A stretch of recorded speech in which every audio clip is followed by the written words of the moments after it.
Welcome to Bears in Exile. Today is July 3rd. This is part 2 of the market overview.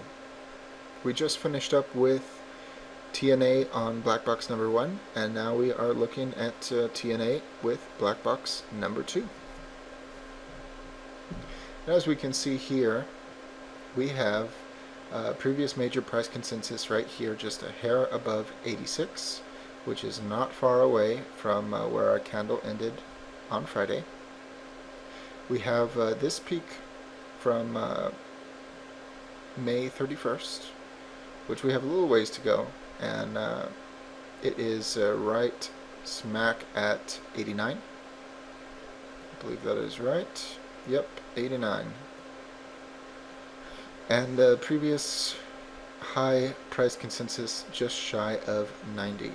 So, if we are able to continue on its way, we reach the prior peak and bust through it. We do have this just shy of 90, and more importantly, we have this top right over here just shy of 92.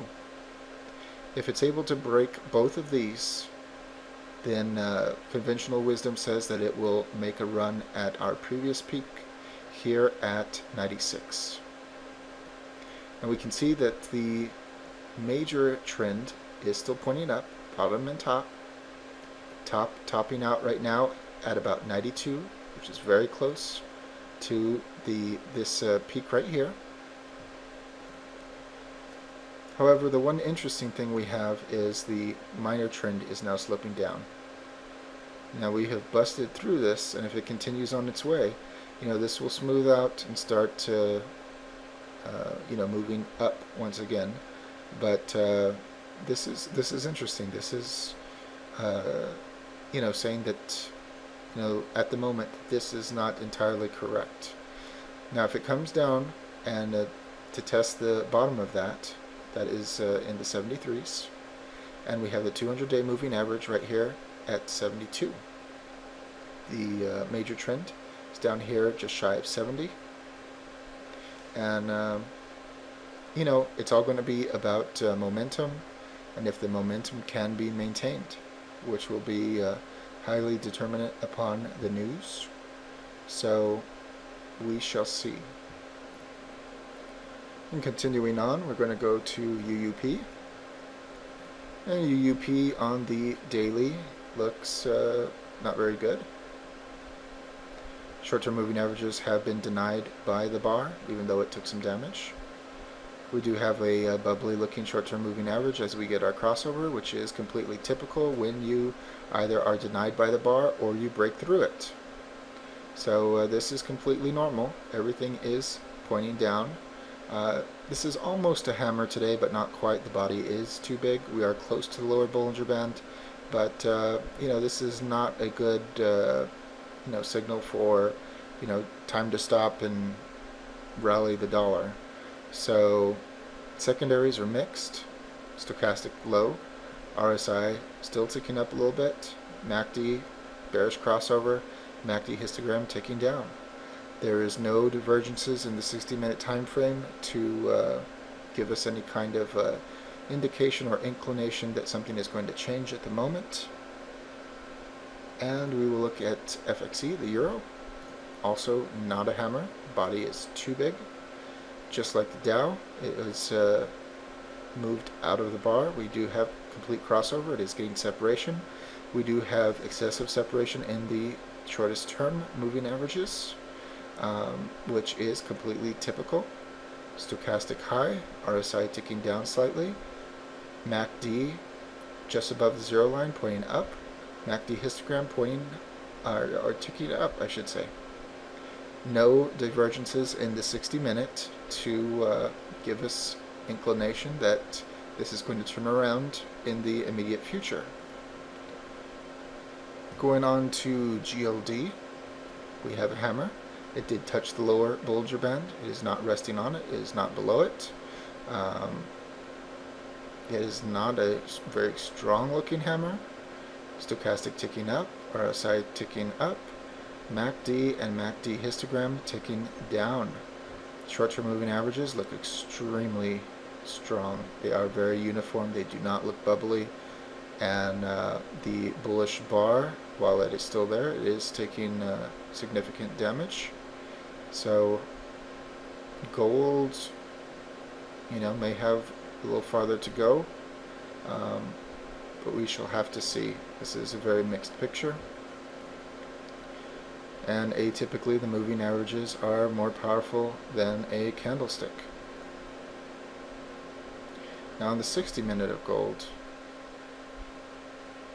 you can see that we do have some divergences. On the stochastic, you have a lower peak here and a higher low here, sloping up, prices sloping down, divergence. MACD histogram, low here, higher low here, sloping up, and prices sloping down, divergence. Now this move over here is not complete. So while there is a low peak here on the RSI, this may not be done. So this slight divergence we have on the RSI may not pan out. But at the moment it is there, but it certainly, if this drops lower, can nullify that. And if we get a very strong down, then the MACD histogram could be nullified potentially, and we shall have to see. This is very, very mixed on gold. SLV, our not favorite ticker to be watching for a very long time. We do have further separation of the bearish bar trying to form.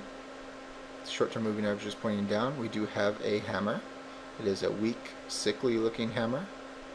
Stochastic pointing up, RSI pointing up, MACD trying to figure out what to do with itself, but it is still bearish.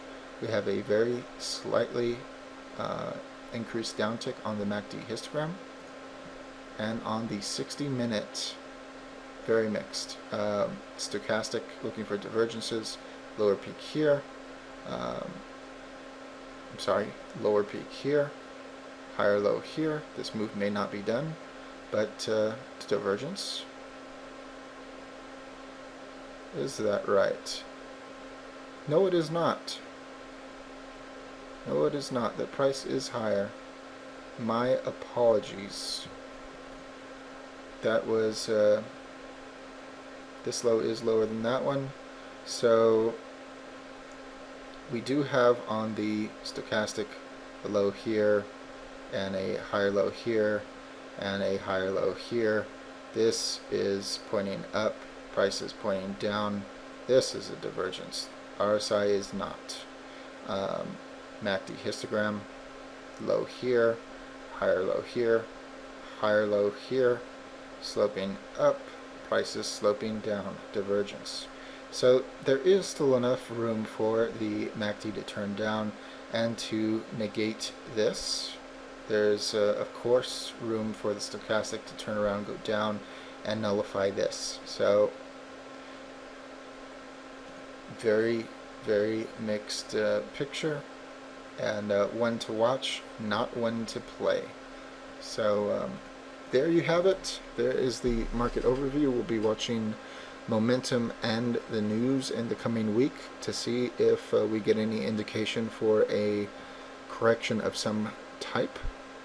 I don't expect it to completely reverse the trend. The trend is extremely strong, and and the good thing about that is that we should be able to see a change rather rather well when it does get here. And if the daily does want to go all the way to the top, that'll be fantastic, because if it does that in this kind of a fashion, every single time frame will look really bad, and then it will be a very low risk entry. So that's what we'll be looking for. As always, all investing decisions are your own. This chart and video are for entertainment, educational, and consumption of time purposes only. Thank you very much.